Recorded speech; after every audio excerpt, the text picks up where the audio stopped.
ब्लॉगमध्ये तुमचे स्वागत आहे। आणि आजचा ब्लॉग खूप असा छान आणि मस्त होणार आहे, तर पूर्ण ब्लॉग बघा आणि लाईक नक्की करा। आणि आता संध्याकाळची 10 वाजता मी ब्लॉग शूट करत आहे, कारण 7ला क्लासची मुलं गेली आणि त्यानंतर त्यांची थोडेसे आई वडील आले होते, शिक्षणाविषयी थोडंसं विचारत होते, कारण आता एक्झाम पण मुलांच्या जवळ येत आहे। आणि मग त्यामुळे ते गोष्टी होता 7:30 ते 8 त्याच्यातच माझा वेळ गेला आणि थोडासा आराम केला। म्हटलं चला आता थोडंसं व्हिडिओ शूट करूया। आणि खूप भूक लागली होती मला, आणि क्लासमध्ये काय होतं एनर्जी खूप लागते आणि मुलं गेल्याच्या नंतर ना एकदम दमल्यावानी होतं। थोडासा आराम केला ना थोडंसं एनर्जी मिळते मग। आणि मग नंतर ना स्वयंपाक करायला लागले मी। तर स्वयंपाकात काय करावं म्हटलं तर शिरगोळे केलेले आहेत मी गव्हाच्या पिठाचे, तसे कोदाचे बनवत असतात, पण मी गव्हाचे केले आहेत कारण गव्हाचे पण छान लागतात। आणि आईकडे ना माझ्या कोदाचे बनवायचे, कोदाला कुणी हुलगे पण म्हणतात। आणि छान अशी मस्त केले, तुम्हाला पण दाखवते। हे बघा छान असे मस्त असे बघा गव्हाच्या पिठाचे शेंगोळे आहेत। आणि याच्यामध्ये ना मी शेंगदाणे टाकले, लाल मिरची पावडर, किती मोठा लसूण आणि जिरेची फोडणी दिली आणि मस्त मिक्सरमधून बारीक केले। आणि आता याला शिजू देत आहे, जवळजवळ थोड्या बऱ्यापैकी शिजत आलेले आहेत, पण याला कसं आहे थोडंसं जास्त शिजू द्यायचं, मग कसं खाताना असं मऊ सूद लागतात खायला। आणि चपात्या बनवल्यात, हे बघा 4-3 चपात्या करू नये म्हणून थोडीशी खुर्चानकी केलेली आहे। आणि त्याच तिखट पिठाची चपाती केल्यात मी। आणि इथं दूध होतं तापायला ठेवलं। आणि अजून किचनवरती बघा भांडे वगैरे सगळे तशीच आहे, घासायचे आहे, म्हटलं घासूया। आणि इथं घासलेली भांडी आहेत, हे पण लावायचे आहेत, पण म्हटलं चला अगोदर व्हिडिओ शूट करूया। आणि आपली दीदी बघा काय करत आहे इथं, तर हे बघा तिचा चालू आहे अभ्यास। हाय म्हण बा, हाय। हा हे बघा दीदीचा चालू आहे अभ्यास, कारण दीदी आहे आता 12वीला आणि त्यामुळे तिला अभ्यास खूप असतो। आणि आता मी आले आहे तिकडे बेडमध्ये, आणि आपले जे शेंगोळे आहेत ना ते शिजत आहे। आणि आपल्या बेडमध्ये बघा दादूने पसारा केला होता, कारण तो आहे ना हे बघा हे स्टॅपलर वगैरे याला हे करत होता, तो कवर वगैरे लावत होता पुस्तकांना, कारण त्याने लावलेच नव्हते। आणि इथं बेडमध्ये आता पसारा आहे, कारण बेडमध्ये आपले हे जे कपडे आहेत ना तर ह्याला ठेवायला जागा असते, त्याच्यामुळे ते इथंच असतात। आणि छोटंसं घर आहे आपलं, तर थोडंसं समजून घ्या। आणि म्हटलं चला ते शिजेपर्यंत आपलं थोडंसं ब्लॉग शूट करूया। आणि आजच्या ब्लॉगमध्ये तुम्हाला थोड्या काही गोष्टी मी ज्या शॉपिंग केलेल्या आहे ऑनलाईन त्या शेअर करूया म्हटलं, पण थोडंसं ब्लॉग मोठा होईल, तर पूर्ण ब्लॉग बघा आणि सपोर्ट पण करा। तर काय घेतलेलं आहे तर मी एक क्लॉथ ऑर्गनायझर घेतलेला आहे, अजून फ्रीजमध्ये जे ऑर्गनायझर फ्रीजचे जे डबे आहेत ना तर ते पण घेतलेले आहेत, त्याला काय म्हणतात मला नाव आठवना, तर ते सुद्धा मी तुम्हाला दाखवते।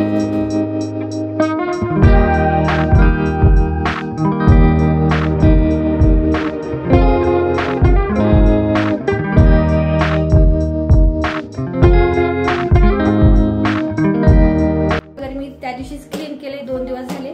आणि हे बघा हे अशी डबे आहेत, हे असे मी ऑनलाईन घेतलेले आहेत मीशोवरून। 250 रुपयाला मला 6 डबे भेटले होते।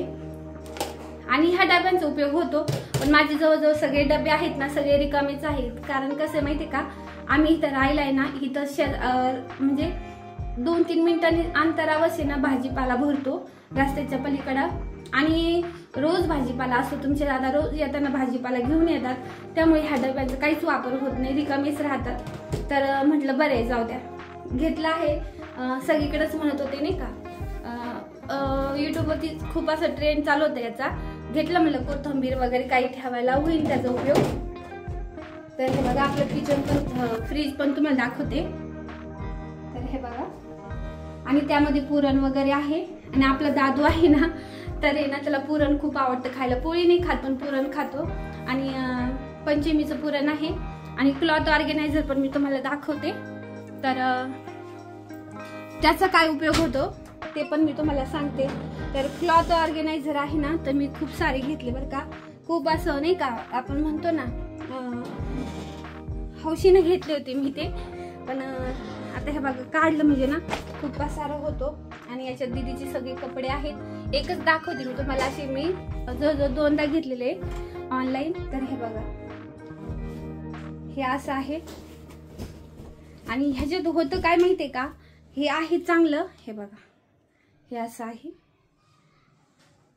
पण ह्याचा वापर आहे ना, याच्यात जास्त कपडे ना नाही ठेवता येत, थोडेच कपडे ठेवता येतात आणि कप्पे वगैरे आहेत याला सगळे, पण मला हे नाही आवडलं जास्त, म्हणून मी तुम्हाला सांगेन नका घेऊ तुम्ही, त्याच्यासाठी शेअर केलं मी. हे बघा, हे असं आहे आणि हे असे माझे जवळजवळ 12 आहेत, नाही 6 आहेत, हे मी घेतलेले आहेत.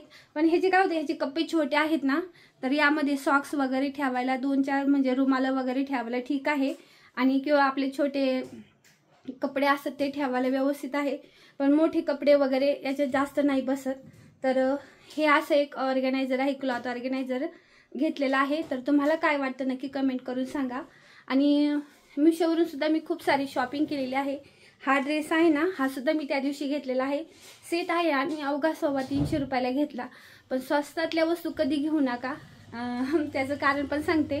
कारण कसं आहे, आपण जो स्वस्तात घ्यायला जातो ना, ह्याचा कलर वगैरे खूप छान आहे, पण कलर सुद्धा तेवढा जातो.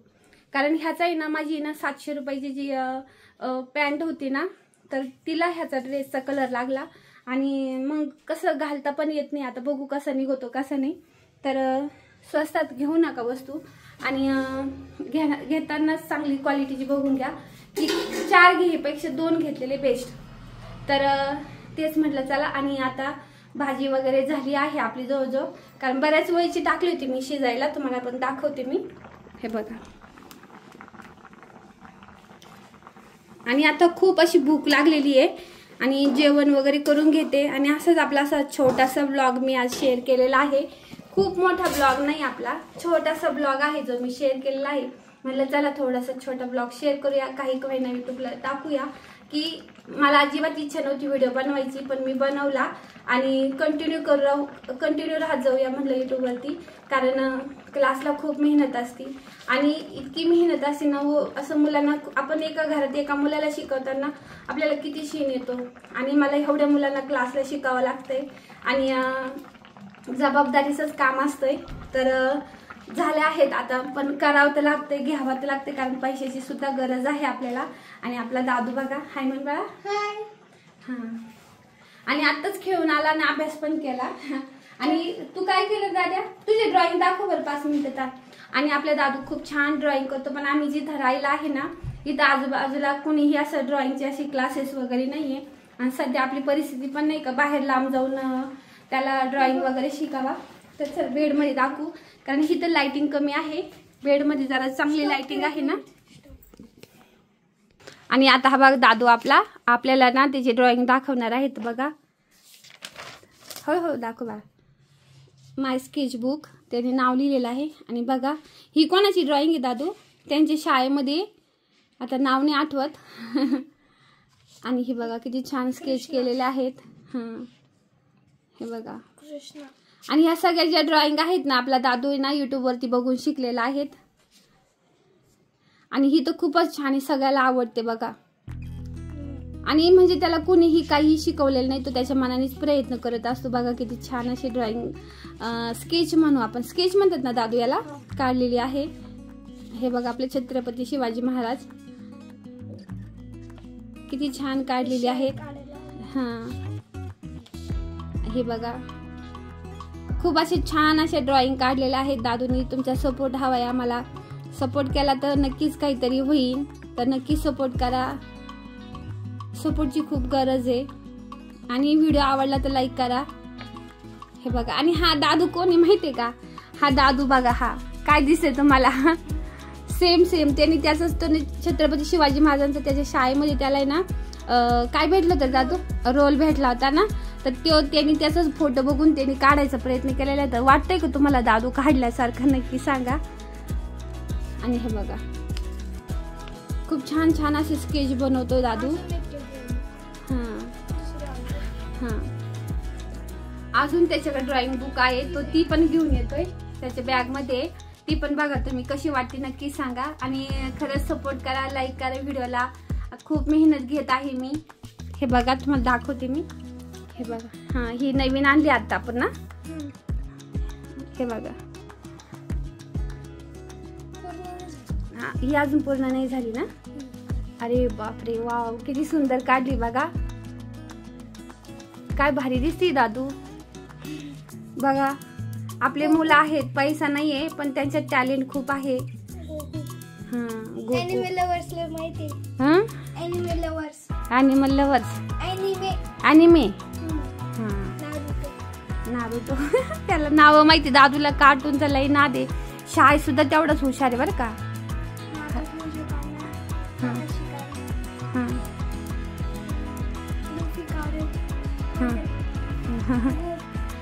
अजून विजिटा पण काढू.